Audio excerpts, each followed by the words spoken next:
SIR আবহে চাঞ্চল্যকর ঘটনা। শান্তিপুরে পুড়িয়ে ফেলা হলো বিপুল সংখ্যক আপডেট আধার কার্ড, পোস্ট অফিসের নথিপত্র এবং ব্যাংকের প্রয়োজনীয় কাগজপত্র। এই ঘটনায় ব্যাপক চাঞ্চল্য এলাকায়। গোটা রাজ্য জুড়ে চলছে এসআইআর শুনানি, তার মধ্যেই এবার উঠে এলো চাঞ্চল্যকর ঘটনা। অসংখ্য আধার কার্ড, পোস্ট অফিসের নথিপত্র এবং বিভিন্ন ব্যাংকের নথিপত্র পুড়িয়ে ফেলার ঘটনায় ব্যাপক চাঞ্চল্য সৃষ্টি হলো নদিয়ার শান্তিপুর পুরসভার 13 নম্বর ওয়ার্ডে। স্থানীয়দের অভিযোগ, বুধবার সকালে এলাকার এক ব্যক্তি একটি পরিত্যক্ত জায়গায় অসংখ্য আপডেট আধার কার্ড সহ বিভিন্ন নথিপত্র পুড়িয়ে ফেলার চেষ্টা করে।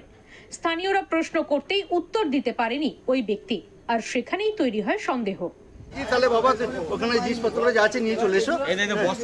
একটাই আধার কার্ড, এটা ওরা তো বলছিল একটা নয়, আধার এরকম নথি প্রচুর। আচ্ছা, আমরা আরেকজন পোস্ট অফিসের লোককে ডেকেছি, আপনি দাঁড়ান, কথা হচ্ছে। না না, ছেলে না, প্রচুর ডকুমেন্টস এর ভেতরে এই আধার কিসে কার্ড। কাজ করেন? আমি কাজ করি না। আমি পেলেন কোথা থেকে? আরে বাবা, এখানে রাখা ছিল, এখানে ডেটগুলো দেখো, দেখা ছিল মানে এতগুলো আগে রিসেন্ট। এই দেখ, সব আধার কার্ডের রিসেন্ট একদম কাগজ সার্ভিস মানে ডেলিভারি। আপনি কেন পড়াছিলেন রিসেন্ট আধার কার্ড? আধার কার্ড পোড়ায়নি দাদা, আধার কার্ড পোড়ায়নি। যেগুলো ইয়ে ছিল সেইগুলো। আপনি অতগুলো আধার কার্ড পেলেন কোত্থেকে? আধার কার্ডগুলো এখানে রাখা ছিল, এবার ওইগুলো বন্ধন ব্যাংকের সমস্ত খবর দেওয়া হয় শান্তিপুর থানায়। ঘটনাস্থলে পুলিশ আসে, অভিযুক্ত ব্যক্তিকে জিজ্ঞাসাবাদ করা হয়। স্থানীয়দের দাবি, অভিযুক্ত ব্যক্তির পুত্র অতীতে শান্তিপুর পোস্ট অফিসে কর্মরত ছিলেন, বর্তমানে স্থানান্তরিত রয়েছে অন্য জায়গায়। কিন্তু অবৈধভাবে কিভাবে এই আধার কার্ড এবং ব্যাংকের নথি ও পোস্ট অফিসের গুরুত্বপূর্ণ কাগজ পুড়িয়ে ফেলতে পারে, পুলিশ সঠিক তদন্ত করলে সত্যি ঘটনা সামনে আসবে। দাঁড়িয়ে অনেকক্ষণ ধরেই এক বস্তা, প্রায় এক বস্তা বলবো না, এই বস্তাটার এতখানি নথি ছিল। আচ্ছা সেগুলো পুরাচ্ছি, আমি দেখছি। এবার দেখতে দেখতে আমি ভাবছি জিনিসটা কি, কাছে গিয়ে দেখলাম যে বেশিরভাগটাই আধার কার্ড। না না, আপনি তার মধ্যে কিছু আনুমানিক কতগুলো আধার কার্ড হবে বলে মনে হলো? আনুমানিক ওখানে যেভাবে পোড়ানো হয়েছে, ও পোড়ানোটার ছবিটা দেখালেই বুঝতে পারবেন যে কতখানি আধার কার্ড হবে কি না হবে। এবং সবই আমাদের 741434 পিনকোডের আপনার আধার কার্ড।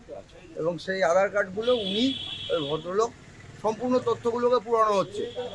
এবং যেটা আমি বাধা দিতে যাই, এবং বাধা দিতে যাওয়ার সময় আমাকে বলা হয়েছে যে এগুলো কোনো ব্যাপার না, এগুলো পুরালে কিছু যায় আসবে না, এগুলো পুরনো।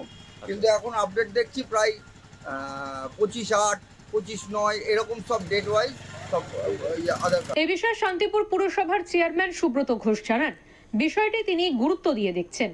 গোটা ঘটনার তদন্ত করছে পুলিশ।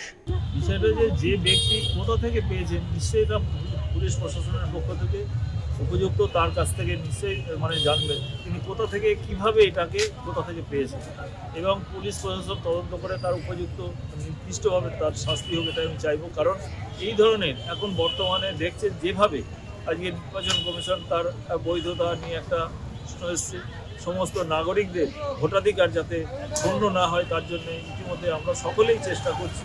এবং সেই সময় এইরকম ধরনের একটা আধার কার্ড তিনি কোথা থেকে এতগুলো আধার কার্ড পেলেন, তার থেকে পুলিশ তাকে, যেহেতু তার চিহ্নিতকরণ আপনাদের যেটা জানতে পারছি, তাকে দেখা গিয়েছে সেই ব্যক্তিকে, পুলিশ প্রশাসন নিশ্চয়ই তার সঙ্গে সমস্ত তথ্য জানবেন কোথা থেকে কীভাবে তিনি এই কাগজগুলো পেয়েছেন, নথিগুলো, এবং মানে তিনি কেনই বা এগুলো পোড়াচ্ছিলেন, তার প্রয়োজনীয় যাতে উপযুক্ত তদন্ত করে তার যথোপযুক্ত শাস্তি হোক, এটাই আমি চাই। স্বাভাবিকভাবে এই ঘটনাকে কেন্দ্র করে এলাকায় শুরু হয়েছে চাঞ্চল্য। প্রশ্নের মুখে অভিযুক্তের পরিবার। অন্যদিকে গোটা ঘটনার তদন্ত শুরু করেছে শান্তিপুর থানার পুলিশ। নদিয়া থেকে নিলয় ভট্টাচার্যের রিপোর্ট, ওঙ্কার বাংলা।